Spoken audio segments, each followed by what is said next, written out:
Frances, thank you for agreeing to subject yourself to this trial. What? Oh, no. That's not fair. You've lured me in. I'm sure that we'll have an enjoyable evening, you and I hope everybody else will too. Your work is, I think, really strong and very fascinating. It, of course, attracted my attention in our exhibits and from your website because it is so beautiful. And I think you're very unusual, perhaps unique. Medium is also something that we want to talk about because being possibly unique, at least in this area, I don't understand it, and it is a fundamental part of what you're doing as an artist. So why don't we start, as we conventionally do, by having you tell us just a little bit about yourself, because I know that this medium is relatively new to you, and you weren't always a studio artist.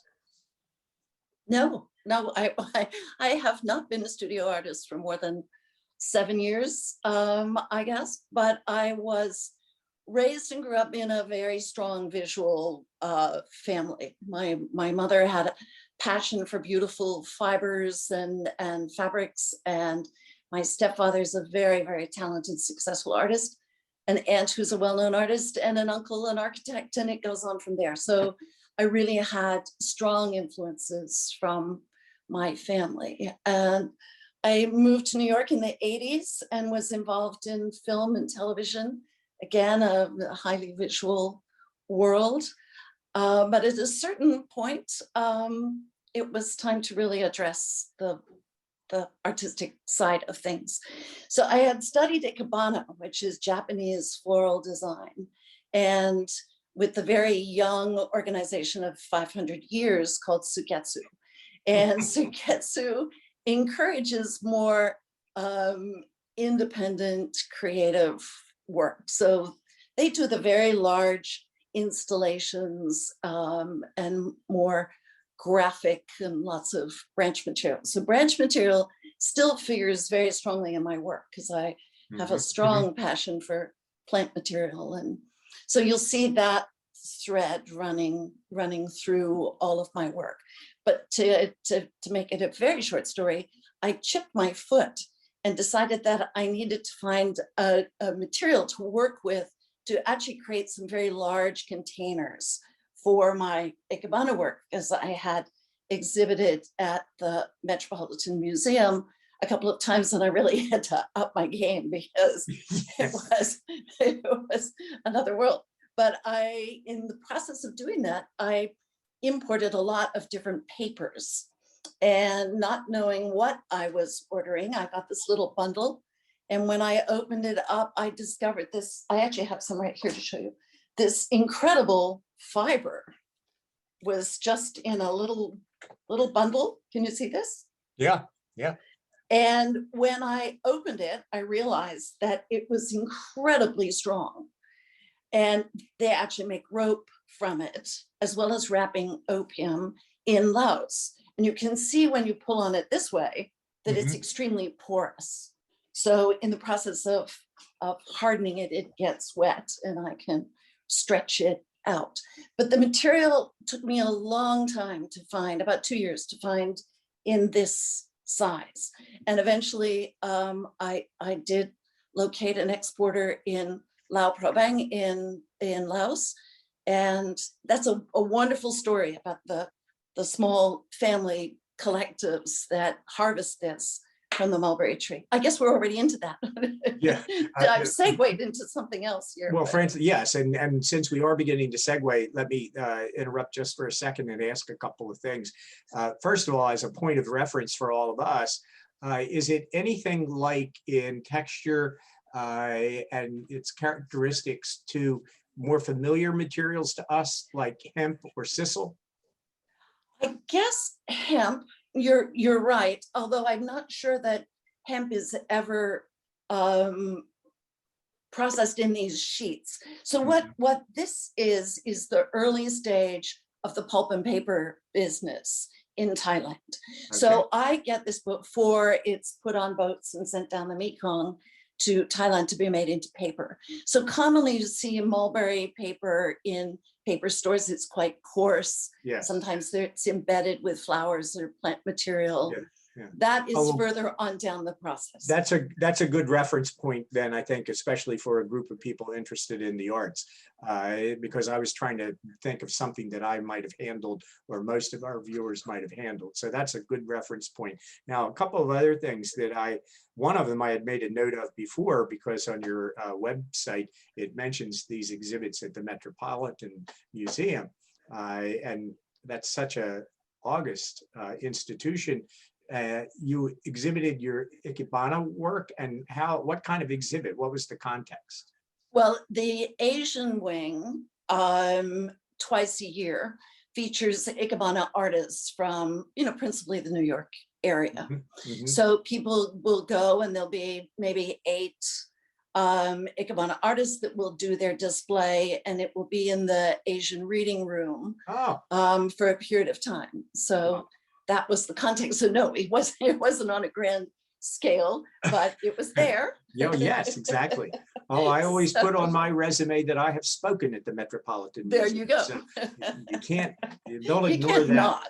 You Yes, can't not exactly. put it in. Now, another thing that I want to ask you about your previous life, if you will, is who's the most famous person you met working in TV and theater? Well, the one everyone knows. I mean, Sam Shepard, Martha Stewart. Is that your reference?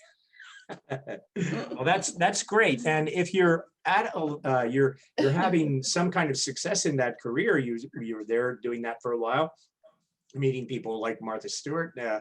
Why did you decide to transition out of that, away from that work?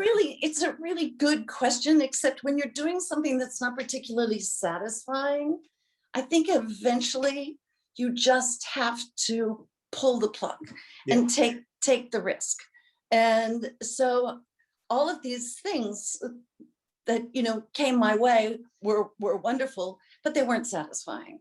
So I was Martha Stewart's stand-in for many years. I was her aunt.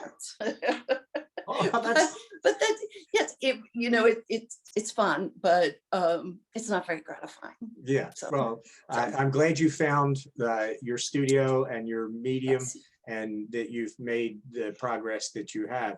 Now, you also have mentioned that your family is Scottish, and that that plays some part in shaping you as a person and as an artist. So why don't we go ahead and start looking at slides and look at the slide that illustrates that, and then we'll continue on our conversation.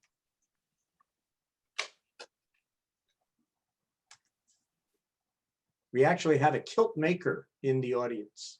Oh my gosh. Well, what I was referring to in particular with reference Scottish was my father was in the Black Watch, Scottish Regiment, the Black Watch. And I realized when I started the Social Warrior series that his uniforms, I was hugely influenced by all of this regalia, the totems that he wore. And he wore the kilt. He wore everything but the busby, which is the hat. He didn't play the drums or the bagpipe, but you get an idea, you get a flavor in this photo of the very dramatic costuming, really. And it did make me question what is a warrior? What is how are you protected when you're, it's simply wool fibers and metals, and what is the notion of a warrior, and what is a warrior now? And when was this question coming to mind? When you were a child, when you were a teenager, more recently? No. In fact, I don't know if you can't see at the moment behind me. There is a red torso that kind of began this series, and the truth is, my father had passed away quite recently when I began that, and I wasn't really even aware that was a big part of the influence in that was just my thinking about him and that he was a warrior, but So he was saw just so combat. not a warrior. So he was literally in combat, literally a warrior. He was absolutely in the Black Watch for 25 years. I don't remember exactly the number, but yes, he was in Vietnam. He was in Cyprus. So as a child, he would be absent for periods of time, and so. Well, that certainly resonates, I think, with me and probably with others in our audience.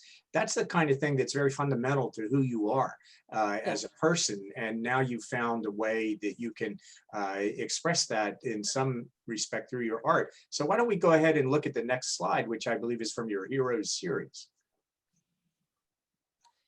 Yes, this is the Warriors. The Warriors Call to Arms.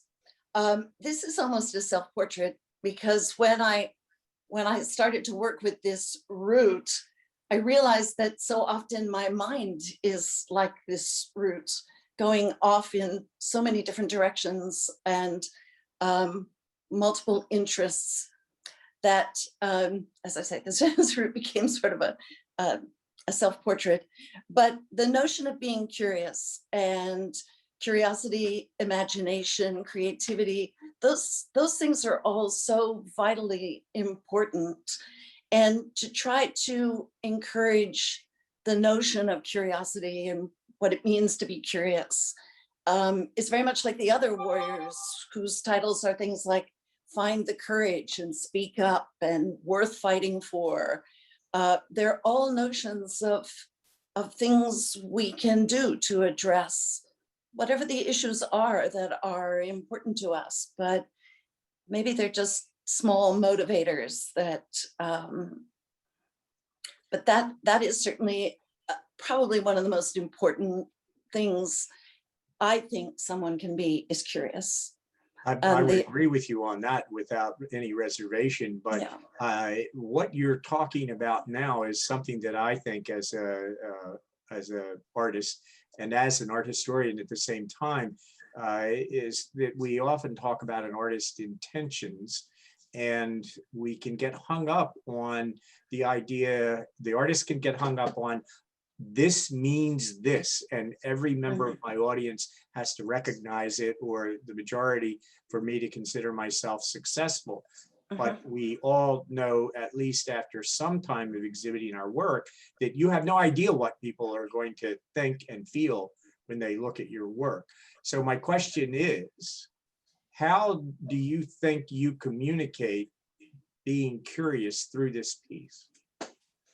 That's a really good question. I think because there's not a head on this, obviously. So this root becomes the mind, and perhaps someone can look at that and feel that same thing I feel, that my mind just spreads itself out. But maybe it's just a curiosity, and that's fine too. But I hope that the title Be Curious might be just a slight hint. I never want to actually spell something out. But I think it might be a hint to that. And the call to arms is also, to be diligent, to, what are those innate strengths that we have that we can harness? Well, I think, Frances, that this is part of what makes your art challenging and interesting, because calling them social warriors takes it, to me, off the battlefield, but not necessarily away from conflict and violence. But the be curious is really the fundamental thing that makes me think, well, what does this mean? And I may not read it exactly as you did in the creation, but I think you've set a path, you've opened a path that we can follow together. But I have another question related to this piece that I want to ask you. When someone of my age, particularly a male, hears the word warrior, I know there have been female warriors, in history, and there certainly are female warriors now, but I still think of masculine images. Right. To me, this is not really masculine or feminine. How do you respond to that observation? You can tell me it's full of you know what, but I tried very hard to make these somewhat androgynous, because to me the message wasn't directed towards males or females. It's really a human message. So I didn't want that to add to any confusion. Yeah. So it's very intentional that it can be read either way. What is amusing is I've been in a gallery where people are looking at it, and the men will inevitably say it's a male warrior, and the women will say it's a female warrior. And if I ask the question, I get exactly the same response. So I think people will project themselves onto the pieces. I hope they do in some way, because then I'm not trying to deliver a message. I'm really not. But if I can encourage anyone in this area, we have new battlegrounds. We are warriors. So every one of us has something we care enough about to feel that strength, I hope. Well, I think you've issued the challenge, and I hope that the audience is thinking about it and what we've just been talking about. But let's go on to the next image, because your work really is fascinating. And I wonder if you can just say a little bit more while we're looking at this one about the process. Exactly what is it that happens between the arrival of the material and then the finished product that we see here? Right. Well, I've been using a lot of natural plant dyes, and I don't know if you can see behind me, but there's some bright orange that is hanging up there because I'm starting to work on a wall hanging. But this piece in particular, I began when we were in Florida. We had a place that looked out onto the water, and I was trying to capture that color and sense of the water, of the waves, and it evolved into Poseidon, because I don't know if you're familiar with that area, but the Okeechobee is very close by, and they release filthy water from the sugar plantations right out into the ocean. And I could literally see the color turn brown for this enormous swath of water. And it's very disturbing. And it was also a time of discussion about plastics in the water and what we were doing. And as a pescatarian, the quality of what we eat. So the idea of Poseidon and how angry he would be if he knew what we were doing to the ocean. So without trying to be too much of an environmentalist, the coral is obviously there to reinforce the idea of the sea, but it's also there as a dramatic it's a wonderful touch to me.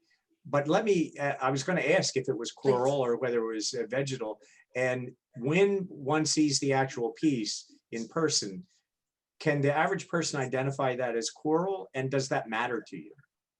Oh, yes, I think they can identify it as coral. It's simple fan coral that I believe is raised for fish tanks, that kind of thing. So, perhaps it resonates with people, but clearly it's something that is from the ocean, and you can see that at the tips of it, it's quite dried out. Yeah.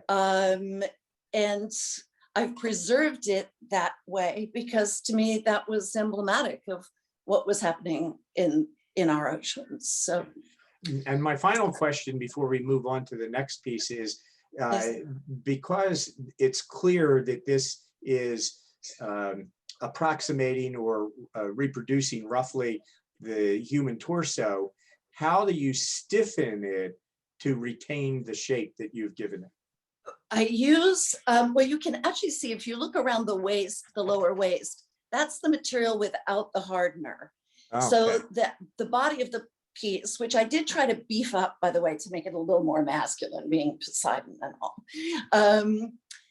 that is, I use a hardener, but I've been experimenting over the years with hardeners, fabric hardeners that I've added stone dust and marble dust and things to, in fact, give it even more resilience. If you, and you maybe experienced this when the piece was in the gallery, but if you tap on it, it's very strong, very light, but it's very strong.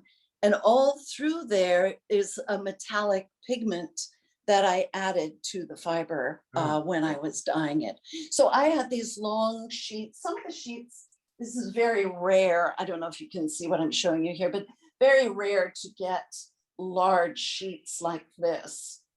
But when I do, then I have the ability to at least do the first wrap. So this is actually 3 or 4 layers thick. Do you make maquettes like a traditional sculptor would?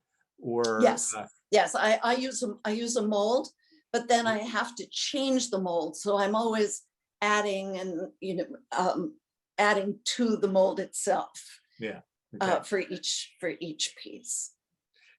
Okay, let's move on to the next one. And before we talk about it specifically, I just want to, when we see the next image, ask you. And I mean, this is just serendipitous, but I think this is a good place to do it, ask this question. Are there any contemporary sculptors or artists working in any medium that have affected you, that have sort of given you any kind of ideas about the direction you're currently taking? I have to say no, because I actually haven't found anyone who's doing anything quite like this. Also, I have to confess that I'm self-taught, so my background is not as extensive as it might be that would lead me to research these kinds of things. Obviously, living in New York, I was in and out of the museums, but I can't say specifically Okay. that there is anyone. Can you? I mean, I would be grateful for. Well, the one artist that as soon as when I first saw your work, the very first time I saw it, I thought of Eva Hesse. Yes. And of course she used fabric and these kinds of fabrics. Her more signature use of this similar type of material, it would be suspended and it would be moved by any air currents in the ambient environment. So it's like you, but not like you. You're you know, and there were a lot of uses of materials in New York. Right.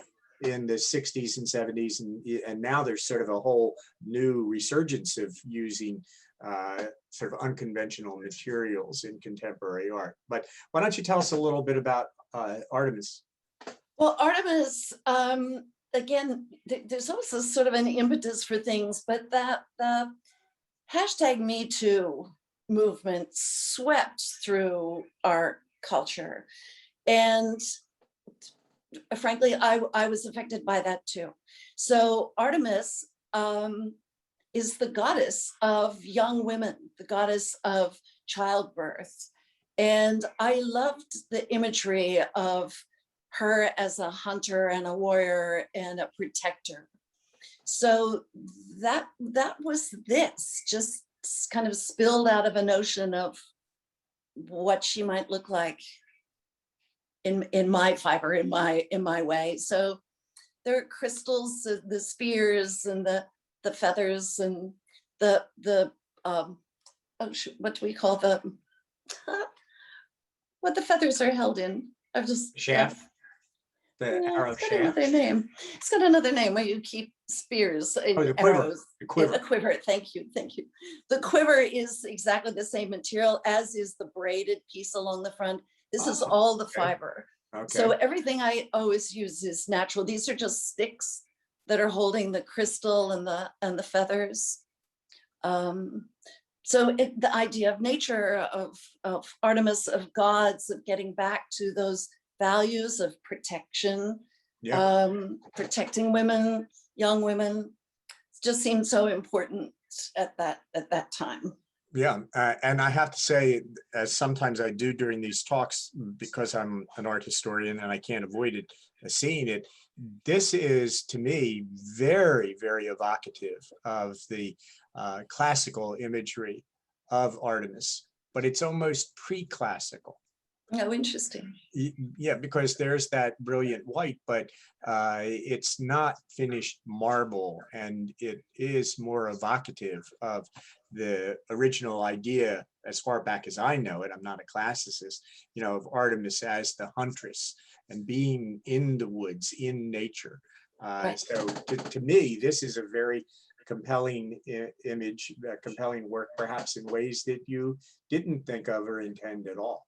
No, one thing that I did think of, it was the virginal aspect. So the white Mhm. was very important. Yeah. And it took me a while to find the whitest white of the fiber, because a lot of it is slightly yellowed, but this is just a beautiful white. And that, to me, is what she was. Yeah. Okay, I think we have 2 or 3 more, and I want to go ahead and get a good look at them so that we can open up for questions.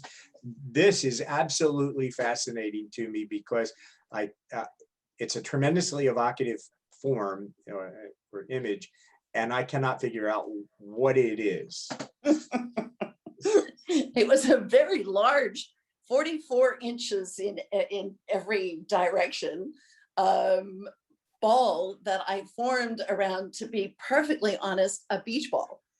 So when I was at the National Academy Art School for a short period of time, they allowed me to suspend it from a ball and tackle. Is that what it's called? Yeah, ball and tackle from the roof, and then I would lower it down to work on it and then raise it back up because it took up so much room. And then, of course, it became very difficult to get it through the door. So this is an enormous. How big is it? 44, 54 across. 54. But now, when I compress the bottom, because I attached underneath, there is a very large root. And so the bottom is compressed to accommodate the root. But yes, it's a very, very large piece. You know what I thought it was when I first saw the image? I thought it was a big puffball that somehow you've been able to preserve.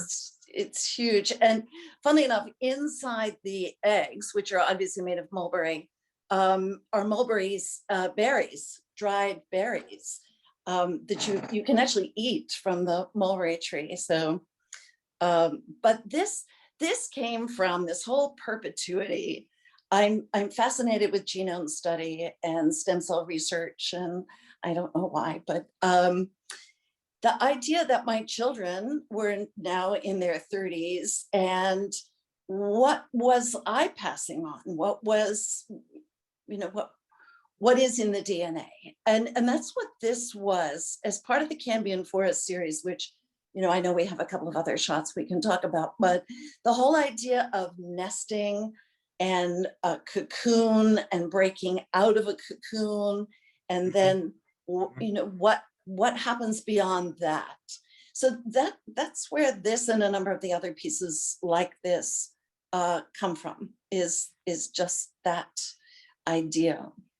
On a whole other level, that all makes wonderful sense, and I think it's something that you can see just by looking and thinking about the piece you've created. But I'm not an intense fan, but I am a fan of science fiction. Yes. So there's that sort of slightly unnerving aspect, but at the same time, of all the works of yours that I have looked at, this is the one that I want to touch it. And most of your work to me does not have that. It's very visual. I want to look at it, but this one I want to touch. Or crawl inside. Now that is a thought. There you are. You couldn't, but no, that's true. Well, but that is that whole essence of a nest and a cocoon, and we all crave some of that feeling, I think. But the root in this, again, is just part of that whole, the roots. It makes visual and intellectual or sense all together. That's impressive. Oh, well, thank you. Thank you very much. Let's see the next piece, Martha. Oh, yes. this piece actually hung in your gallery, which is how I came to know about you. I don't know, two years ago, perhaps, in your paper show. And this again is cocoon, and inside this you can't see, but I've used in a number of other pieces, the cocoon pods, the chrysalis, what is left after the silkworm has been spun out, and that is what is up inside that piece. And again, the branch material does go back to the ikebana, but creating this forest, which I did, and it was in the studio, and the pictures are on the website, but creating this forest of cocoons and nests and trees, and it's all just part of the same story. Mm-hmm. Well, I hope you'll appreciate knowing that the day that I walked in and saw it for the first time, there were a number of people already in the room, and they were, who is this Frances Wilson? And this is fascinating. And what on earth is this? No, it was, it was that kind of reaction that most of us as artists would want to know our work had, that people are thinking about it, talking about it, curious about it. So yeah, this is quite another compelling image, particularly presented like this against the black ground, so that it really vibrates visually. I think we have one more, don't we? I think so. Or is that the last one, Martha? This, Oh, I believe this is the last one. Yeah, there we go. Knowing now all the things that you've shared with us, it makes it, on one level, I think, easier to understand this piece, but I want you to explain it to us, because again, here I'm seeing science fiction qualities in the last piece. Well, we all bring something to Yeah. to everything. Have you read the Hidden Life of Trees? No, but I'm familiar with it. Wellenben. I can't pronounce his last name. Wellenben, I think. And again, this has to do with connectivity. So I have a few of these trees, and where you see at the base, the sort of spilling out, I can put these trees together. So you start to see the connective tissue. And it's not a coincidence that it looks a bit like a blood vessel. Mm-hmm. So The Hidden Life of Trees is really an amazing book that talks about how trees communicate one to the other through their root system. So it's that. I love that notion of spreading out. Yeah. Yeah. Well, I love the fact that you have the slender green shoots and green moss or whatever that is. It's lichen. Lichen. So there's that regeneration and resilience, as you title it, was to me the clue, in addition to the visual clue. Well, that's very perceptive, because what is embedded in there, the lichen, and I'm sure that somebody in the audience will know exactly the number, but the lichen will live for thousands and thousands of years. I actually had a wonderful conversation with a biologist at MIT about the notion of lichen, because she was fascinated.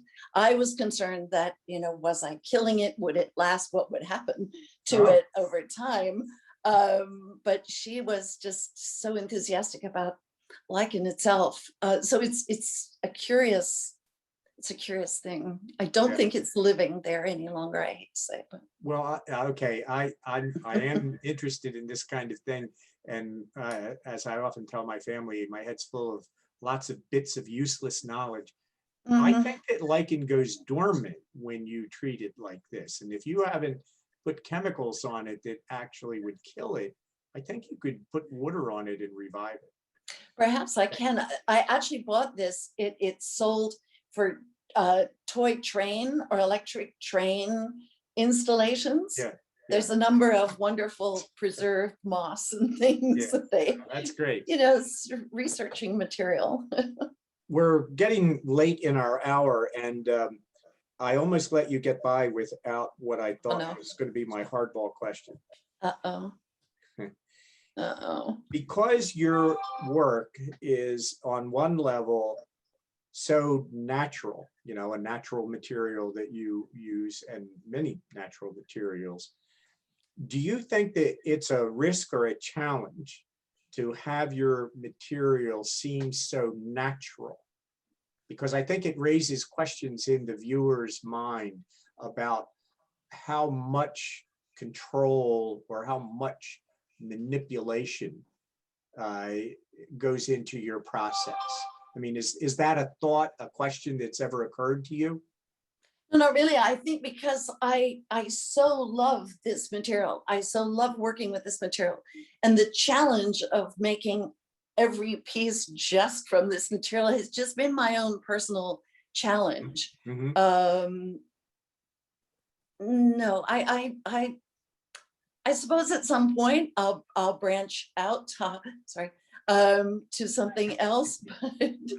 But for now, I'm very happy doing this, particularly in that I have found how readily it dyes and takes beautiful, again, natural dyes. But if you see the orange behind me, Yeah. I can, and the green is, I'm working on Athena at the moment. She's giving me some trouble. So the green there is part of Athena.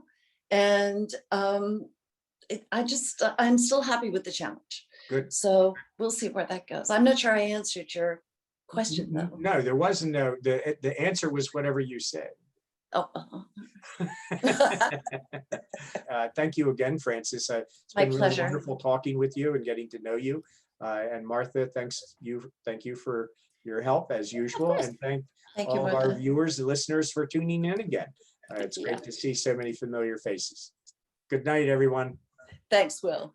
Bye.